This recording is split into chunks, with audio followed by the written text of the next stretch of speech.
കർത്താവിൽ പ്രിയപ്പെട്ടവരെ, നിങ്ങൾക്കെല്ലാവർക്കും ക്രിസ്തുയേശുവിൽ എന്റെ സ്നേഹ വന്ദനങ്ങളെ ഒരിക്കൽ കൂടി പ്രകാശിപ്പിക്കുകയാണ്. കർത്താവിന്റെ അളവറ്റ കൃപയാൽ ഫിലിപ്പിയ ലേഖനത്തിൽ കൂടെ അപ്പോസ്തലനായ പൗലോസ് അവതരിപ്പിക്കുന്ന വിശ്വാസികളും മനസ്സും എന്നുള്ള വിഷയത്തെ അധികരിച്ച് 3-4 വീഡിയോകളിലായി ആ പുസ്തകത്തിന്റെ ഒരു ലഘു പഠനം ഇവിടെ അവതരിപ്പിക്കുവാൻ കർത്താവിൽ ഞാൻ ആഗ്രഹിക്കുകയാണ്. പൗലോസ് അപ്പോസ്തലൻ അപ്പോസ്തല പ്രവൃത്തികളുടെ പുസ്തകം 16-ാം അധ്യായത്തിൽ സൂചിപ്പിക്കുന്ന പോലെ യൂറോപ്പിലെ ആദ്യ പട്ടണമായ ഫിലിപ്പിയായിൽ കർത്താവിന്റെ വേല ചെയ്തതിന്റെ ഫലമായി ഉണ്ടായൊരു സഭയാണ് ഫിലിപ്പിയിലെ സഭ. ആ സഭയ്ക്ക് പിന്നീട് താൻ എഴുതിയ ഈ ലേഖനത്തിൽ വിശ്വാസിയും മനസ്സും എന്നുള്ള വിഷയത്തിന്റെ ചതുർവിധ ഭാവങ്ങൾ അദ്ദേഹം അവതരിപ്പിച്ചിട്ടുണ്ട്. അതാണ് ഇപ്പോൾ സംക്ഷിപ്തമായി ഇവിടെ പറയുവാൻ കർത്താവിൽ ഞാൻ ആഗ്രഹിക്കുന്നത്.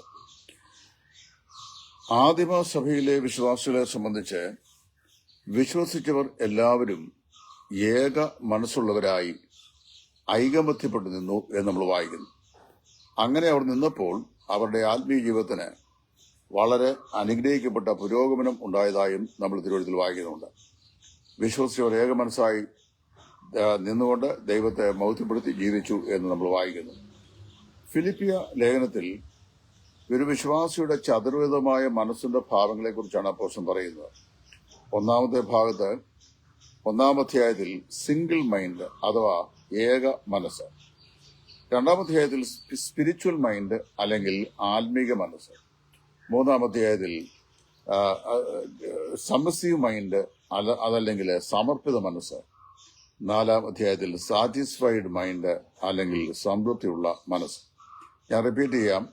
1-ാം അധ്യായത്തിൽ ഏക മനസ്സ്, 2-ാം അധ്യായത്തിൽ സമർപ്പിത മനസ്സ്, 3-ാം അധ്യായത്തിൽ ആത്മീക മനസ്സ്, 4-ാം അധ്യായത്തിൽ സംതൃപ്തിയുള്ള മനസ്സ്. അതിൽ 1-ാം അധ്യായത്തിൽ വിശ്വാസികളായ ഈ ഫിലിപ്പിയിലെ ആളുകൾ അവരെല്ലാവരും ഏക മനസ്സുള്ളവരായിരുന്നു എന്ന് വായിക്കുന്നു. വിശ്വാസികൾ ഏക മനസ്സുള്ളവരായിരിക്കുമ്പോൾ എന്തെല്ലാം കാര്യങ്ങൾ സംഭവിക്കുന്നു? 1, അവർ സുവിശേഷത്തിന്റെ കൂട്ടായ്മ ഉള്ളവരായിത്തീരുന്നു. 2, സുവിശേഷത്തിന്റെ അഭിവൃദ്ധിയിൽ പങ്കാളികളായിത്തീരുന്നു. 3, സുവിശേഷത്തിനുള്ള പോരാട്ടത്തിൽ അവർ ഒന്നിച്ച് അധ്വാനിക്കുന്നു. ശ്രദ്ധിക്കുക. 1, ഫെലോഷിപ്പ് ഓഫ് ദി ഗോസ്പൽ, അതായത് സുവിശേഷത്തിന്റെ കൂട്ടായ്മ. 2, ഫർദറൻസ് ഓഫ് ദി ഗോസ്പൽ അല്ലെങ്കിൽ സുവിശേഷത്തിന്റെ അഭിവൃദ്ധി. 3, ഈ ഫൈറ്റ് ഫോർ ദി ഗോസ്പൽ, സുവിശേഷത്തിനായിട്ടുള്ള പോരാട്ടം. ഇതെങ്ങനെയാണ് സാധിക്കുന്നത്? 1-ാം അധ്യായത്തിൽ അപ്പോസ്തലൻ പറയുകയാണ്, വിശ്വസിച്ച ആദ്യത്തെ ദിവസം മുതൽ നിങ്ങൾ സുവിശേഷ ഘോഷണത്തിൽ കൂട്ടായ്മ ഉള്ളവരായി തീർന്നു. നമ്മൾ എത്ര പേര് രക്ഷിക്കപ്പെട്ട രക്ഷയുടെ സന്തോഷ അനുഭവം കൊണ്ട് അതുമുതൽ മറ്റുള്ള ആളുകളോട് കർത്താവിനെ കുറിച്ച് പറയുവാൻ ബദ്ധരായി തീരാറുണ്ട്? ഞാനിത് ഓർക്കുന്നുണ്ട്. ഞാൻ രക്ഷിക്കപ്പെട്ട നാളിൽ എന്റെ ഹൃദയത്തിൽ വന്ന രക്ഷയുടെ സന്തോഷം മറ്റുള്ളവരെ അറിയിക്കുവാൻ ഞാൻ വളരെ ഉത്സാഹമുള്ളവനായി ഓടി നടന്നത് ഇപ്പോഴും ഓർക്കുന്നുണ്ട്. എവിടെ നടന്നാലും വേദപുസ്തകത്തിലെ വാക്യങ്ങൾ വിളിച്ചു പറയുക, നല്ല ക്രിസ്തീയ ഗാനങ്ങൾ പാടുക, സുവിശേഷത്തിൽ വിശ്വസിച്ച് രക്ഷിക്കപ്പെടണം എന്ന് ആഹ്വാനം ചെയ്യുക.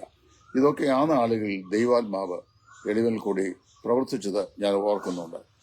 അത് സുവിശേഷത്തിന്റെ കൂട്ടായ്മയാണ്. ഈ ഫിലിപ്പിയിലെ വിശ്വാസികൾ രക്ഷിക്കപ്പെട്ട 1-ാം ദിവസം മുതൽ അവർ സുവിശേഷത്തിന്റെ കൂട്ടായ്മയിൽ പങ്കാളികളായിരുന്നു. 2, നമ്മൾ വായിക്കുന്നു, അവർ സുവിശേഷത്തിന്റെ അഭിവൃദ്ധിയിൽ പങ്കാളികളായി. അതെങ്ങനെയാ സാധിക്കുന്നത്? മറ്റുള്ള ആളുകളോട് സുവിശേഷം അറിയിക്കുവാൻ, സുവിശേഷം അറിഞ്ഞില്ലാത്ത ഇടങ്ങളിൽ കർത്താവിനെ കുറിച്ച് പ്രസംഗിക്കാൻ ഇവരെ തങ്ങളെ തന്നെ സമർപ്പിച്ചുകൊണ്ട് അവർ ദൈവസഭയിൽ പ്രയോജനമുള്ള വിശ്വാസികളായിരുന്നു. നമ്മളെ കൊണ്ടും സാധിക്കണം. നമ്മൾ വർഷത്തിലെ പരസ്യയോഗങ്ങളിൽ കൂടിയോ ഭവന സന്ദർശനങ്ങളിൽ കൂടിയോ കൺവെൻഷനിൽ കൂടിയോ അതല്ലെങ്കിൽ വ്യക്തിഗത സുവിശേഷികളിൽ കൂടിയോ ഒക്കെ ചെയ്യുന്നത് നാം അനുഭവിക്കുന്ന രക്ഷയുടെ സന്തോഷം അത് അനുഭവവേദ്യമാക്കിയിട്ടില്ലാത്ത ആളുകളുടെ കാതുകളിലേക്ക് അത് എത്തിച്ച് കൊടുക്കുകയാണ്.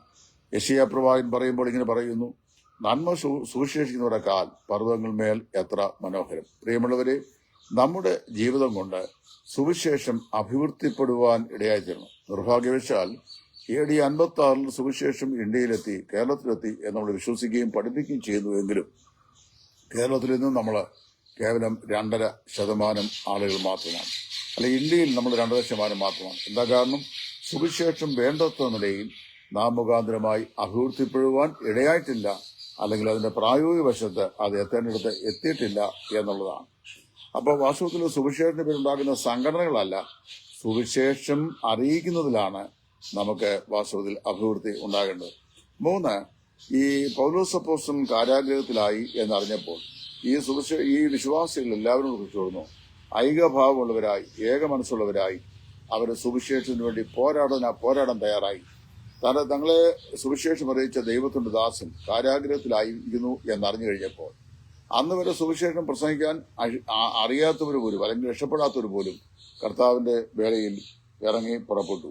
പൗലോസ് അതിനെ കുറിച്ചൊരു പരാമർശവും പറഞ്ഞുകൊണ്ട്, ചിലർ ക്രിസ്തുവിനെ അസൂയയും പിണക്കം നിമിത്തം പ്രസംഗിക്കുന്നു, ചിലർ നല്ല മനസ്സോടെ തന്നെ, എങ്കിലും അതിൽ ഞാൻ സന്തോഷിക്കുന്നു, അവർ ക്രിസ്തുവിന്റെ ക്രൂശിനെ അല്ലയോ പ്രസംഗിക്കുന്നത്. പ്രിയമുള്ളവരെ, അവർ കർത്താവിന് വേണ്ടി പോരാടുവാൻ തീരുമാനിച്ചു. നമ്മുടെ ജീവിതത്തിൽ നമ്മൾ ഏക മനസ്സുള്ളവരായി ഇരിക്കുമ്പോൾ, അതായത് വിശ്വസ്തരായ നാം ക്രിസ്തുവേശുവിൽ ഏകഭാവമുള്ളവരായി, ഏക മനസ്സുള്ളവരായി, ഐക്യതയുള്ളവരായി നമ്മൾ ജീവിക്കുമ്പോൾ നമ്മുടെ ജീവിതത്തിൽ സുവിശേഷത്തിന്റെ കൂട്ടായ്മയും സുവിശേഷത്തിന്റെ അഭിവൃദ്ധിയും അതുപോലെ സുവിശേഷത്തിന്റെ വേണ്ടിയുള്ള പോരാട്ടവും നമ്മുടെ ജീവിതത്തിൽ ഉണ്ടാകും.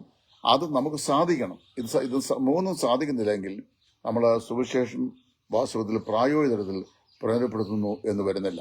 അപ്പോൾ വാസ്തവത്തിൽ ഇതിന് സാധിക്കുന്നത് ചെയ്യണം, നമ്മൾ ഏക മനസ്സുള്ളവരായി തീരണം. നമ്മൾ ഇന്ന് ഒരുപാട് വിഭാഗങ്ങളായി ചിഹ്നിച്ചിറപ്പെട്ടിരിക്കുകയാണ്. എല്ലാ വിഭാഗങ്ങളും തങ്ങൾ വിശ്വസിക്കുന്നതും തങ്ങൾ പഠിപ്പിക്കുന്നതുമാണ് ഏറ്റവും ശരി എന്ന് പറയുന്ന ആളുകളാണ്. അതിലൊരു വസ്തുത മനസ്സിലാക്കേണ്ടതായിട്ടുണ്ട്. നമുക്ക് അടിസ്ഥാനപരമായ കാര്യങ്ങളിലെങ്കിലും യോജിച്ചു നിൽക്കാനായിട്ട് സാധിക്കണം. പ്രത്യേകിച്ച് ഇന്നത്തെ ഇന്ത്യൻ രാഷ്ട്രീയ സാഹചര്യത്തിൽ അടിസ്ഥാന സത്യങ്ങളിലെങ്കിലും നമുക്ക് യോജിച്ചു നിൽക്കാൻ കഴിയണം. ഉപദേശങ്ങളിലെ കാതലായ പ്രമേയങ്ങളിലെ അഭിപ്രായ വ്യത്യാസമാണെങ്കിൽ ആ അഭിപ്രായ വ്യത്യാസങ്ങൾ തുറന്നു പറയുമ്പോൾ തന്നെ കർത്താവായ യേശു ക്രിസ്തുള്ള കൂട്ടായ്മയുടെ അടിസ്ഥാനം നമുക്ക് ലഭിച്ച ആത്മരക്ഷയാകുന്നു എന്ന് മനസ്സിലാക്കി സുവിശേഷത്തിന്റെ കൂട്ടായ്മയ്ക്കും സുവിശേഷത്തിന്റെ അഭിവൃദ്ധിക്കും സുവിശേഷത്തിനായുള്ള പോരാട്ടത്തിനും നമ്മൾ വാസ്തവത്തിൽ ഐക്യമുള്ളവരായി നിൽക്കണം. അതാണ് ഈ 1-ാം അധ്യായത്തിൽ ഏക മനസ്സ് എന്നതുകൊണ്ട് അപ്പോസ്തലൻ നമ്മെ പ്രബോധിപ്പിക്കുന്നത്. നമുക്ക് നമ്മെ തന്നെ ആത്മശോധന ചെയ്യാം. Do I have the single mind in the gospel of Jesus Christ? കർത്താവായ യേശു ക്രിസ്തുവിന്റെ സുവിശേഷത്തിൽ എനിക്ക് ഏക മനസ്സിന്റെ ഭാവം എന്നിലുണ്ടോ? എനിക്ക് ആ ഐക്യതാഭാവം അത് പ്രകടമാക്കുവാൻ സാധിക്കുന്നുണ്ടോ എന്ന് നമുക്ക് നമ്മെ തന്നെ ആത്മശോധന ചെയ്യാം, പരിശോധിക്കാം. ഇല്ലെങ്കിൽ ഏക മനസ്സുള്ളവരായി കർത്താവിന് വേണ്ടി പോരാട്ടം കഴിക്കാം. ദൈവമായ കർത്താവ് അതിനായി നമ്മെ ഒരുക്കട്ടെ.